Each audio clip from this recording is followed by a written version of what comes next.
Ik ben er hartstikke blij van. Je hebt wel heel lang je best verdiend om dit te krijgen, dus wij worden hier blij van.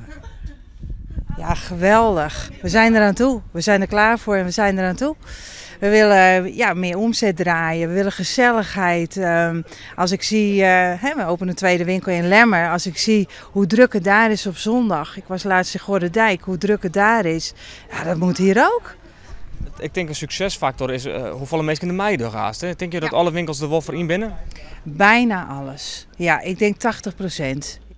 Ik denk dat we wel eventjes knallen moeten de eerste snijden. En dat we daar wel even iets van meidje moeten dat we mensen goed duidelijk meidje dat erachter nou ook de cape snijden had. Dat wie ik wel medig nevens de ondernemers. Iedereen had eigenlijk zoiets van, hoe kan het nou? Op snijden is hier niks iepen. Ook de parkeergarage is bijvoorbeeld dicht. Dus voor uw gasten is het echt net echt vriendelijk binnenkomen, zeg maar, als je net eens de parkeergarage in kennen. Dus in die zin denk ik van, wie mag je wel een beetje wat een internationale uitstraling krijgen in Drachten. We zijn het tweede plak van heel Friesland, dus laten we dat dan ook eens uitstralen met z'n allen. Drachten op de winkelkaart zetten dus. Ek op snijn. Maar net de hut van stapel.